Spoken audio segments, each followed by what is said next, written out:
All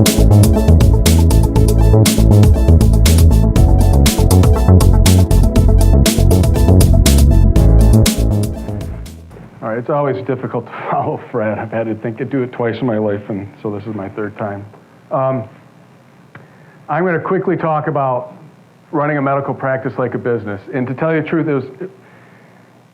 I thought it was going to be an easy topic, and it was kind of a difficult topic because there's many places you can start talking about how to run a medical practice like a business. And so to tell you the truth, I took kind of a high-level overview and just try to take some of the basic business principles, just again, really at a high level and start from there. So when I get done with the presentation, if you have questions that are more specific, I'd be willing to go over those with you. There's just really three components I wanted to quickly talk about. The first one's the why. You know, whenever I'm working with a medical practice or a physician's group, I always ask them, you know, why are you engaging with us? You know, why are you here? Why did you get into medical practice? And why are you in private practice? And a lot of times they really don't have an answer for that. So I always start with that. You know, why are we engaging in this conversation? And why is this important? So that might sound very simplistic, but it really isn't as simplistic as it sounds. The next one is defining reality. We kind of take the next step then. Once we get through the why, we get to, okay, let's define reality. Where are you today? And that's very important so you know where you're going to be, you know, work on a plan and getting to where you want to go tomorrow. And the last one is the 3 Ps, and I'll explain that in a minute. The why. So we just went through why are you here? Why did you choose medicine as a profession? And why are you in private practice? And for me, it's the perfect place to start when we're dealing with how to run a medical practice like a business. Defining reality. What amazes me a lot of times when working with physicians is they really don't evaluate their P&L statement. They get them every month, they really don't look at them. And really, that's a great way to put a stake in the ground and help define where you are today. It gives you a monthly snapshot of what you just experienced. And it's great because you can compare it against the previous month or the previous year, the previous quarter. So it allows you to kind of track what you've done and where, you know, hopefully where you're going. And then the other 3 components of the P&L that really are the basis of the P&L is the revenue, which is the collections, the variable cost, which makes up the overhead, and the fixed cost. So basically what you're doing is you're just filling that bucket full of revenue, and then you're just deciding what 2 buckets you're going to dump it into. You're going to put in the variable or the fixed, and hopefully you have some left over in the revenue bucket that you have a profit at the end of each month. So the revenue bucket. What is the main source of revenue for your practice? And when I ask that question, usually it's collections, it's patient visits, it's referrals, and all those are right questions. What I try and basically get physicians to think about is how far upstream can we take that revenue? So basically, how far if it's collections, and then let's back that up to find out, you know, what are the patients that we're treating, and then what are the referrals we're getting? Who's referring us to these patients? And how does your private practice increase revenue? And the examples would be attract more patients by providing quality care and marketing, retain patients through quality care and customer service, and improve productivity through systems. You know, the nice part is productivity. Revenue is, if you're going to create it, the best impact you can provide your practice is to create on that revenue bucket. A lot of folks will just go right to the expense, fixed and variable. But if you want to create the biggest impact possible in your practice, it's to create on productivity, or focus on productivity. And to kind of think it more in a unit versus hourly. A lot of people say, well, I only have so many hours in the day. And you do.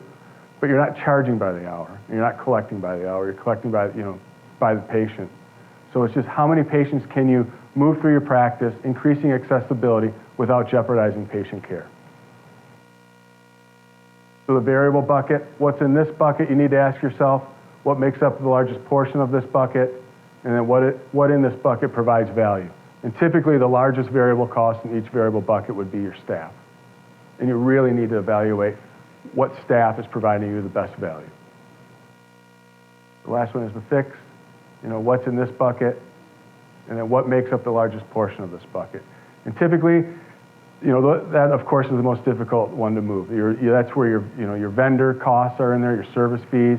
They're typically fixed along with your rent or your leases. So now we know our why, hopefully. And now we have defined our reality through our P&L. We've looked at each of the 3 buckets, defined what's coming in and what's going out. And now we move on to the 3 Ps. So the 3 Ps are persistence plus performance equals predictability. So determine key performance indicators for each bucket. That becomes the next kind of assignment, is once you have an understanding of where you are today, then you want to lay on top of each of those buckets, what are the key performance indicators for each one of those? And then in the beginning, it's just good to keep it simple. Don't get too complicated on your measurements right away if you don't have them. And then if it's important, it needs to get measured, and if it gets measured, it will typically get done. So basically, these would be key performance indicators. So when Fred was talking about the things that we work with Michigan Pain Consultants, these are the real-time reports that we use. So this allows us to track all the time where we are. So we look at charges per patient, collections per patient, number of patients per day per month, number of new patients per day per month, patients to referrals, payer mix to provider.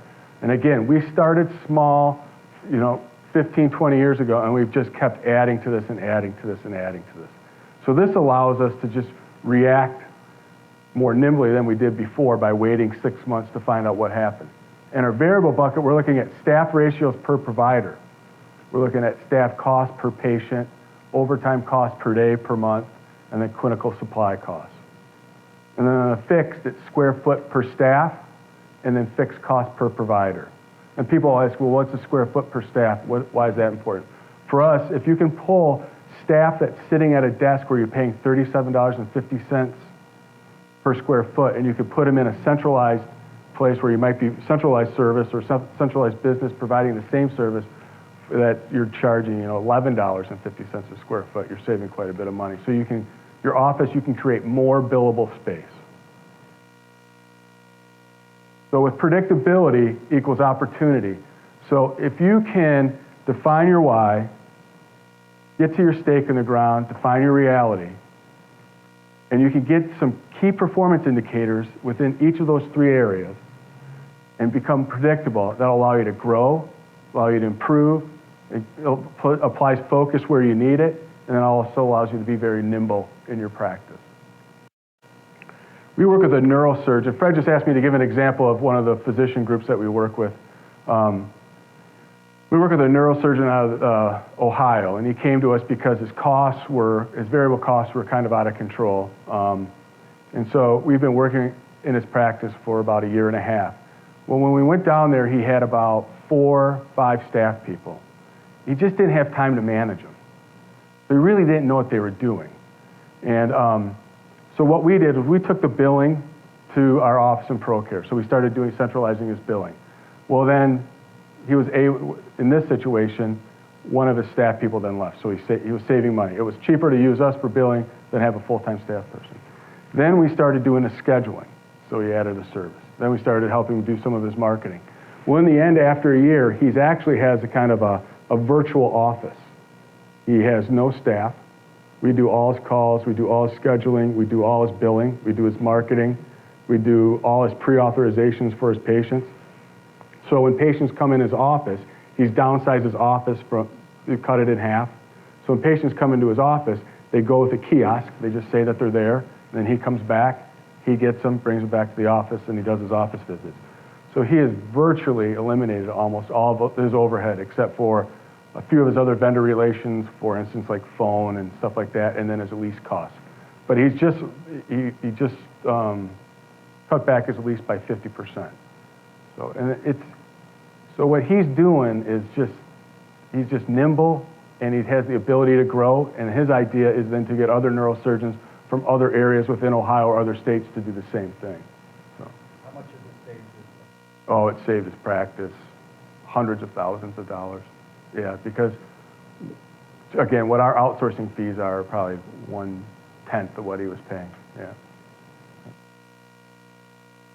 So I apologize if this was very simplistic, but, these 3 things are so important before you can get into strategy and business plan and marketing plans and action plans and really evaluate your revenue cycle management and your customer service and your goals and real-time reporting and management, et cetera, et cetera.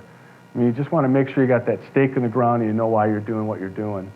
And then from there, you can start building on these things.